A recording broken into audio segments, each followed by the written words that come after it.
Wow, that was something, huh? Thank you very much, Miriam. Thank you.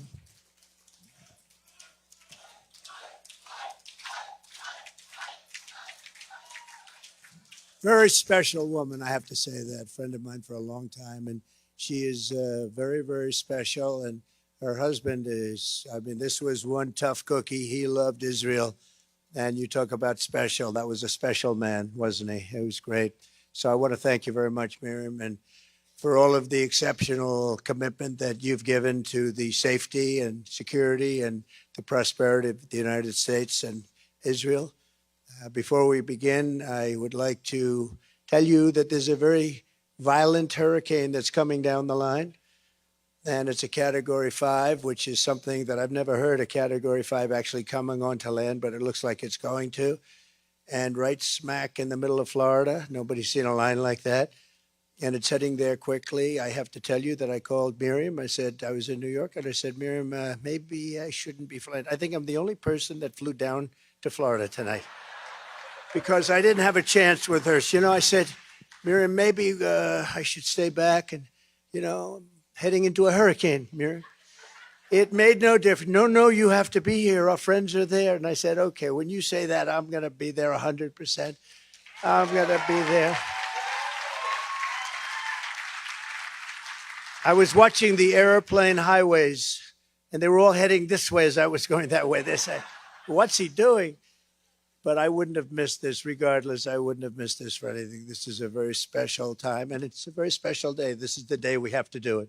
This was the day we had to do it. We don't have to postpone it for a week. This is the day, because I'm looking forward to coming back and maybe seeing all of these seats filled up the next time. That's what I want. Right? That's what we want. So we're praying for Florida, and we hope everyone is safe, and we're praying for North Carolina and all of the different places. You look at Georgia and Alabama and Tennessee and South Carolina and Florida. It's amazing. This has been an amazing period of time, but the response has been very weak, unbelievably weak. Nobody's ever seen such a weak response, so we have to get a strong response. And now we have another one coming, and it looks like it's going to be a whopper. I also want to thank Rabbi Kaplan for doing such a great job. I appreciate it. Your son, I appreciate that. And we have a lot of very, very powerful people here tonight, great people. Senator Rick Scott, a big fan of Miriam and a big fan of Israel. Members of Congress, Carlos Jimenez, Mario Diaz-Balart, thank you. Maria Salazar, Guy Reschenthaler, David Kutzoff, Congressman Lee Zeldin. He's helping us win New York. We got to win New York. We're going to see if we can do it, right, Lee? We're going to see if we can do it. Ambassador David Friedman, what a job he did. Everybody loved him. Robin Bernstein, where's Robin? Robin, hi, Robin. How are you? Good job you did as the ambassador. And Duke Buchan, thank you very much. He raised a lot of money for our campaign. We appreciate it. The Council General, and I think you all know, Mara, where are you? Where is he? Where is he? What a good job you've done. Where are you? Thank you very much. What a beautiful job. Thank you very much. Thank you. And Florida House members, Danny Perez and Randy Fine. Randy Fine. Where is Randy Fine? Randy Fine's been out there. Thank you, Randy. Great job. State Senator Ileana Garcia, Keith Raboy, thank you. Ed Russo, Ed Russo, environmental specialist. Whenever I have a problem, I call Ed Russo, and he solves the environmental problem for me. We appreciate it. And somebody who's been a great defender of ours on television, on Fox and elsewhere, but particularly on Fox, Elizabeth Pipko. Where's Elizabeth? She has been so great. Thank you, Elizabeth. And a person, one of the greatest business people in the country, in the United States, and I think actually beyond. And she's been a fan, and I've been a fan of hers, but she's been a friend of mine for a long time. Safra Katz, thank you very much. Thank you, Safra. Haven't seen you. You look well. So we're here this evening in solemn remembrance of one of the darkest hours in all of human history. 1 year ago today, every civilized person was filled with shock and horror and grief at the news of an evil and so absolute that, and nobody's seen anything like it. Nobody's seen anything that it really can barely be described. You can't describe it. October 7th was not just the deadliest day for the Jewish people since the Holocaust. It was not just the worst terror attack since 9/11.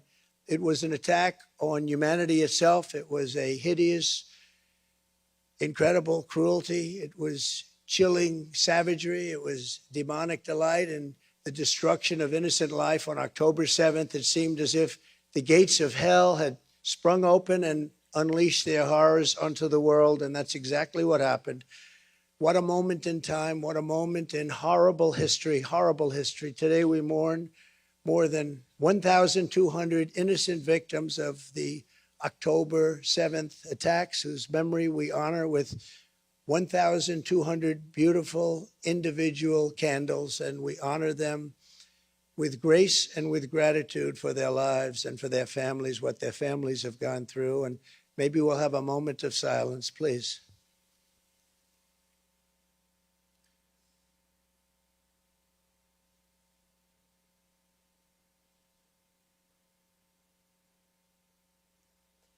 Thank you very much. To every family that lost a loved one, I know so many of them, on that terrible day, including several here tonight, we grieve with you, we stand with you, and we make you this sacred and sacred vow, very simple vow, a vow you've heard many times, and sometimes it's honored and sometimes it's not, but this will be honored. Never again. Never again. The monsters who perpetrated those murders also took over 250 hostages, men, women, and children, including 12 Americans. In so doing, they inflicted the most unthinkable torture, not only on their captives, but also on the families who were forced to live day after day in excruciating agony and pain, not knowing whether their loved ones were dead or alive. Can you think of anything worse? Tonight, we send our love to every innocent soul who remains in Hamas captivity. We just are not going to stand for it. We're not going to take it. We're not going to take it any longer. We pray that through the darkness they know that we have not forgotten them, that we have not forsaken them. We will never forsake them, and we will never abandon them. And with God's help, they will come safely home, and it will be soon. We hope it will be very soon. Very, very soon. And we hope they're safe. Nobody knows. I was talking to somebody today, and the family has no idea. They think their boy is safe. Beautiful boy, beautiful young guy, American. He went over there to enjoy and to pray. And they've never seen him again, but they think he's alive. And can you imagine that? Can you even imagine? Let me also say to all of the people of Israel who have endured a long year search of anger and slander and war, our hearts are united with yours. We are very united with yours. The bond between the United States and Israel is strong and enduring. And if and when they say, when I'm president, I don't say that. I never say that. If and when I'm president of the United States, it will once again be stronger and closer than it ever was before. We have to win this election. If we don't win this election, there's tremendous consequence for everything. You know, I say that November 5th will be the most important day in the history of our country. I think it will also be the most important day in the history of Israel, if you want to know the truth. I believe that. I think you believe that too. Thank you. Over the past year, there has been an effort by some to deny the horrors of October 7th, just as some unbelievably deny the Holocaust itself. And you have that, and you have people that actually say, oh, October 7th, it never happened. Where do these people come from? Where do they come from? And they don't believe it. They don't believe it. They want others to believe it. They don't believe it. That's why it's so important to remember and to state clearly for history what happened on that terrible day. The only way we can keep our vow is never again, and it really is to also say never, ever forget. We can never forget. The nightmare of that day still hangs. The horrible legacy of what's taken place, the survivors, the families of the dead, and Jews all over the world. Hamas raped, tortured, maimed, and murdered innocent civilians in the most barbaric ways imaginable. Nobody can believe what they saw, and it's there for those to see if you want to see it. It's a terrible thing. I've seen it. They paraglided into a music festival full of life and beauty. From the skies they came and massacred young people who came for joy and happiness and peace. They were loving young people, wonderful young people, beautiful people. One young woman whose friend had been killed was seen begging on her knees for her life. She was begging, please, please. Her last words were, don't kill me, please don't kill me, before the terrorists shot her dead in the face. Elsewhere, a child and an adult were bound together with metal wire. They were burned alive.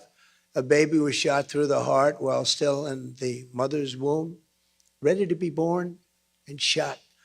Today, we reaffirm the entire world to hear there can be no acceptance, no excuse, and no understanding of this kind of evil. It's the evil like nobody has ever seen before. Nothing can justify it. Nothing can rationalize it. And any person who sympathizes with it, with these terrible atrocities, as a sickness in their soul and a darkness in their heart. And these are people that can never be our allies or our friends.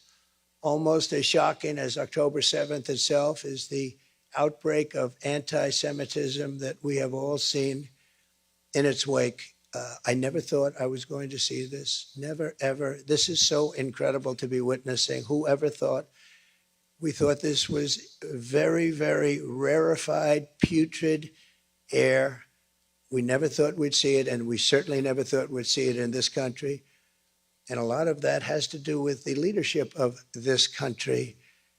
This attack, yeah, well, that's true. We need leadership. Thank you. Thank you. Thank you. It's very sad to see. I never thought I'd see it. This attack should have rallied the entire world in support of the Jewish people and the Jewish homeland.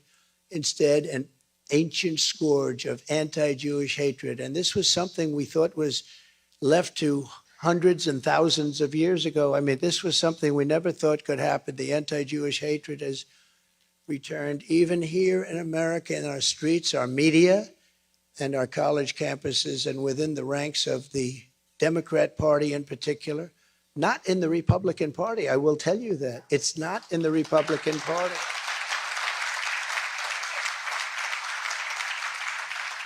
And I say that the Republican Party has not been infected by this horrible disease. And hopefully it won't be. It won't be as long as I'm in charge, I can tell you that. These endless candles, photos, and empty chairs remind us why it's so important that the toxic poison of anti-Semitism be condemned, confronted, and stopped. Anti-Semitic bigotry has no place in a civilized society. It has no place in our universities, and it has no place in the United States of America. No place.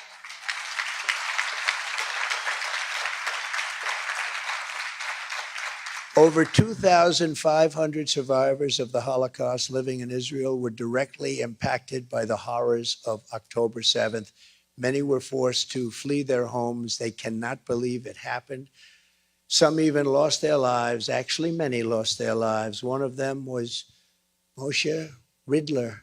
Moshe was escaped from a concentration camp at the age of 11, only to die at the hands of the same vile hate 8 decades later. Can you imagine? Can you imagine his thought process when he saw this happening? Can you even imagine it? Hamas terrorists murdered Moshe at 91 years old for the same reason the Nazis put him in a camp, simply because he was a Jew. The world cannot continue down this dangerous path. We must stop this perilous slide into conflict, hatred, and destruction. And we must really honestly stop it now. It cannot go on because it's going to only get worse if it does.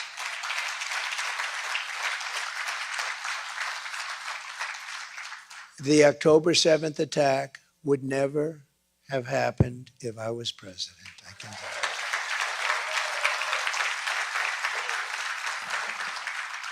The past few years have proven that weakness only begets violence and war. And you see that it's weakness, but it's also, there's a lot of hatred going around also, not just weakness, it's hatred. There's a lot of hatred on a certain side. What is needed more than ever is a return of unwavering American leadership and unquestioned American strength. We were strong, we were powerful, we were respected like this country has not been respected in many, many decades. Just 4 years ago, that's what I intend to deliver as the 47th President of the United States. We're going to deliver everything that we want. As you know, Hamas has now been severely degraded, and Hezbollah has recently been dealt very, very powerful, crippling blows. With strength and the right leadership, the dawn of a new, more harmonious Middle East is finally within our reach. It's finally within our reach. But you have no idea the role that the United States has to play in order to get that ball over the goal line. We have to get it into the end zone. And if it's not the United States, it's not going to happen. It's not going to happen. We have to be able to get it done and get it done properly and get back to a wonderful, beautiful way of life. You have to be able to do it. You have to finish what you began, and you have to finish it quickly. So here is my commitment to you on the solemn date. I will not allow the Jewish state to be threatened with destruction. I will not allow another Holocaust of the Jewish people. I will not allow a jihad to be waged on America or our allies.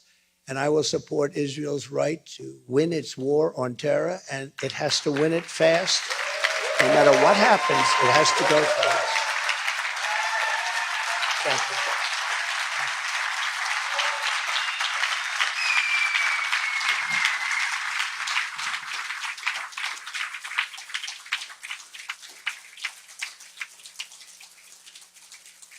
And I want to, while we're at this point, I want to thank Mr. Steve Witkoff, a great entrepreneur in New York and Florida and elsewhere, I think everywhere, frankly. But he's made a major contribution, so I just want you to know that. I think it's appropriate to bring that up. What do you think? And Steve is the only one that doesn't really care if I do, but he's been very generous. Thank you very much, Steve. I appreciate it. With his wonderful, beautiful boy. Here at home, I will defend our American Jewish population. I will protect your communities, your schools, your places of worship, and your values. We will remove the jihadist sympathizers and Jew haters. We're going to remove the Jew haters who do nothing to help our country. They only want to destroy our country. And we will never let the horrors of October 7th be repeated here on American soil. We will not let that happen, and we will solve the problem that we have. If you look at what happened just 2 days ago in New York City, I couldn't believe it. I said, it's starting all over again. The level of violence was as bad as it was last summer. If we can achieve all of that, we can really make sure that those who perished on October 7th will not have died in vain. They cannot have died in vain. You cannot let that happen. With God's help, their sacrifice will have given way to a safer Jewish homeland, a stronger state of Israel, a more secure America, and at long last, we will have achieved the dream of some generations. We are going to make this, we are going to turn this, and you can never say a total positive because all of those people that have died, but we're going to turn this into something where they can be proud of what's happened. They can say, we sacrificed our lives for something very special. There has to be unity. There has to be peace. There has to be strength. We need so many qualities. We need every single quality. We're going to bring it all together, and we will have peace in the Middle East. We will have strength and resilience, and we will have a very powerful and strong Israel, and I will be with you all the way. Thank you very much. God bless you. And God bless the people of Israel. God bless America. Thank you very much.